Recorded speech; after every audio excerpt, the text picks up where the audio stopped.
नाज़रीन अस्सलाम वालेकुम, आप देख रहे हैं आपका अपना चैनल ज़ाविया। मैं आपका मेज़बान गालिब सुल्तान।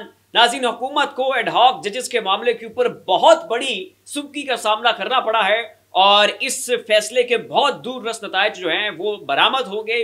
अब तो नाज़रीन हुकूमत को हर सूरत जो है वो तरीके इंसाफ को उनकी मखसूस नशिस्तें वापस देनी होगी। तरीके इंसाफ के ऊपर पाबंदी भी नहीं लगाई जा सकती है और एडहॉक जजेस वाले मामले में नाज़रीन पूरी गेम जो है वो पलट कर रखती है। पूरी खेल क्या है, पूरी गेम क्या है नाज़रीन, इसकी तफसीलात मैं आपको बताता हूँ। हुकूमत की जो है वो नाज़रीन इन्होंने तरीके इंसाफ से ये मखसूस नशिस्तें छीन ली थी। मामला जो है वो जाकर सुप्रीम कोर्ट में चैलेंज हो गया था, फिर उसके ऊपर लार्जर बेंच बना और वहां से 11 जजेस ने यह फैसला तरीके इंसाफ के हक में सुनाया और 2 जजेस ने जो है वो कहा कि जी मखसूस नशिस्तें आप तरीके इंसाफ को वापस ना दें। तो बहुत बड़ी अक्सरियत के साथ जो है ये फैसला तरीके इंसाफ के हक में आ जाता है। अब इसके ऊपर हुकूमत जो है वो नजरसानी की दरखास्त दायर करती है और हुकूमत को पता है कि वहां पर जो जजेस बैठे हैं वो मेरिट के ऊपर फैसला करेंगे। ये फैसला फिर तरीके इंसाफ के हक में आ जाएगा और हुकूमत के हाथ में जो है वो हाथ पल्ले कुछ नहीं आएगा। हाल से बचने के लिए हुकूमत ने यह तरकीब सोची कि जनाब जो है वो मजीद साबका रिटायर्ड जजेस जो हैं उनको एडहॉक जजेस के तौर पर वहां पर सुप्रीम कोर्ट में तैनात कर देते हैं, उनको लगा देते हैं। वहां पर जजेस का जो फिगर है वो बढ़ जाएगा तो जनाब हमारी मनपसंद के जजेस जो हैं वो हम वहां पर तैनात करेंगे। फिर लार्जर बेंच बनेगा और उस लार्जर बेंच में जो है वो अक्सरियत हमारी होगी तो फिर जो नजरसानी की दरखास्त के ऊपर मखसूस नशिस्तें जो हैं वो हुकूमती इत्तेहाद को वापस दे दी जाएंगी। और अगला हुकूमत का प्लान ये था कि जी हुकूमत की तमाम तर जो हुकूमती इत्तेहाद की सियासी जमातें ये मिलकर तरीके इंसाफ के ऊपर पाबंदी आयद कर दें, तरीके इंसाफ को जो है कलअदम डिक्लेयर कर दें। तो उसके बाद जनाब सुनियाँ गलियाँ तो फिर विच मिर्जा यार फिरे, ये जनाब हुकूमत का प्लान था, यही हुकूमत का आखिरी तुरब का पत्ता था जिसे ये इस्तेमाल करना चाहते थे। लेकिन एडहॉक जजेस ने जो है वो अवाम का प्रेशर देखते हुए, अवाम का दबाव देखते हुए, पब्लिक पल्स देखते हुए जनाब जो है वो इनकार कर दिया और कहा कि हम इस सुप्रीम कोर्ट के इन बेंचेस का हिस्सा नहीं बनेंगे। नाज़रीन, हुकूमत सुप्रीम कोर्ट में एडहॉक जजेस लगाकर सुप्रीम कोर्ट में अपनी अक्सरियत बनाना चाहती थी। एडहॉक जजेस के लिए ऐसे नाम सामने लाए गए जिनकी मौजूदा हुकूमत से अच्छे मरासिम थे। लेकिन नाज़रीन 4 में से 3 जजेस जस्टिस मकबूल बाकिर, जस्टिस मशीर आलम, जस्टिस मजहर आलम मियाँ खेल के एडहॉक जजेस बनने के इनकार के बाद हुकूमत शशोपंज में मुब्तला हो चुकी है। अब ना तो तरीके इंसाफ से मखसूस नशिस्तें छीनी जा सकती हैं और ना ही तरीके इंसाफ को बतौर जमात बैन किया जा सकता है। और अगर हुकूमत ने ऐसा कुछ करने की कोशिश की तो सुप्रीम कोर्ट के मौजूदा जजेस वो फैसला उड़ा कर रख देंगे और ऊपर से तौहीन अदालत भी लगाएंगे।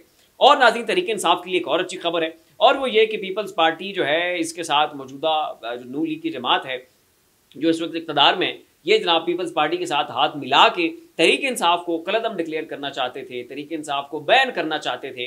तो सबसे पहले तो इसके ऊपर जो है वो खुद नून लीग के अंदर से आवाज़ें उठना शुरू हो गई कि जनाब आप तरीके इंसाफ को बैन ना करें।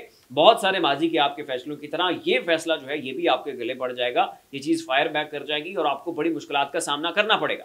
और यही कुछ जो है नाज़रीन पीपल्स पार्टी ने नून लीग को समझाने की कोशिश की कि जनाब ये फैसला जो है ये आपको बड़ी तकलीफ देगा, आलमी दबाव बढ़ेगा। अमेरिका की पहले इस मामले के ऊपर मजम्मत आ चुकी है, अक़वाम मुत्तहिदा में मामला जाएगा, पाकिस्तानी अदालतों में मामला जाएगा, सुप्रीम कोर्ट में ये डिसीजन जाएगा और वहां से जो है इस डिसीजन को ओवरटर्न कर दिया जाएगा, लिहाजा आप ये डिसीजन ना लें। लेकिन उसके बाद फिर ये खबरें आना शुरू हुई कि नहीं जी पीपल्स पार्टी ने इस मामले के ऊपर अपना इत्तफाक जाहिर कर दिया है, अपनी रजामंदी जाहिर कर दी है और ये भी कहा गया कि जी इजलास बुलाए गए हैं और उसमें आसिफ अली जरदारी साहब रजामंद हो चुके हैं कि जी तरीके इंसाफ के ऊपर पाबंदी लगा दी जाए। दरमियान में ये भी सुनने को मिला कि आसिफ अली जरदारी साहब को ये ऑफर की गई है कि आपको अगली हुकूमत दे देंगे, पंजाब में भी आपको अक्सरियत दे देंगे और जो अहम तरीन आइनी ओहदे होंगे वो भी अगले दौरे इक़्तिदार में आपको दे देंगे। इस वक्त जो है आप तरीके इंसाफ को कुचलने में हमारा साथ दें, आप हमारे शाना बशाना चलें और इसके बदले में पीपल्स पार्टी जो है वो एक बड़ी बेनिफिशरी बनकर सामने निकलेगी, आपको बहुत ज़्यादा बेनिफिट्स जो हैं वो मिलेंगे।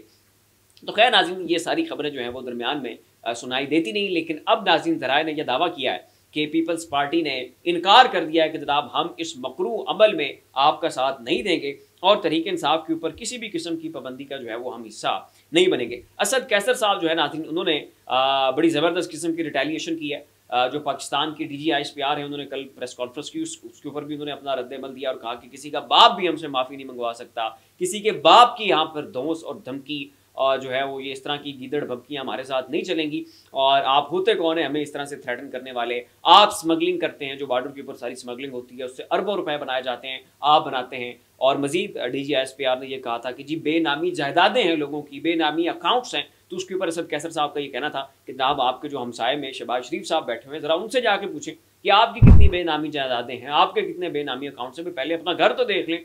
उसके बाद मजीद उनका ये कहना था कि जनाब मॉडल अयान अली को देखें, आसिफ अली जरदारी साहब को देखें, आपको अपने तमाम तर सवालों का जवाब और जो तमाम तर आपके कल्प्रेट्स हैं वो आपको अपने दाएं बाएं मिल जाएंगे, और उन्हीं के साथ जनाब इस वक्त आप मिले हुए हैं, आप उनके हम निवाला और हम प्याला हुए हैं।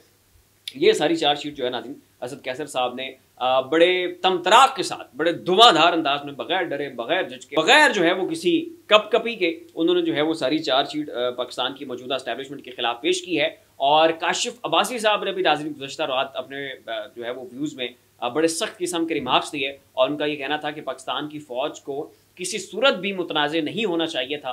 पाकिस्तान के DGISPR को, जो कि फ़ौज के DGISPR हैं, उनको ये नहीं कहना चाहिए था कि जनाब ये सरकारी माफिया है, ये सियासी माफिया है, ये जनाब सियासत में आके तो ये कर रहे हैं तो वो कर रहे हैं। उनका आप खुद अपने आप को मुतनाज़ा कर रहे हैं, आप खुद अपने आप को लोअर स्टैंडर्ड्स के ऊपर लाकर खड़ा कर रहे हैं, और जब आप इधर से बात करेंगे तो जाहिर है फिर जवाबन जवाब आएगा, फिर आपको भी जो है वो मुंह की खानी पड़ेगी। और फिर ये सियासी जमातें हैं, ये अपनी मर्जी के बयान देती हैं, और फिर आपको सुबकी का सामना करना पड़ता है, फिर ये कौमी सलामती का मसला बन जाता है। लिहाजा पाकिस्तान की फ़ौज को भी चाहिए कि आप भी जो है वो अपने बयान देते हुए बड़े तहम्मुल का भी मुजाहिरा करें और एहतियात से काम लें। फिर लोग ना जितना ऐसी मजीद लम्हा बलमा अपडेट्स के लिए हमारा चैनल ज़ाविया सब्सक्राइब कर लें।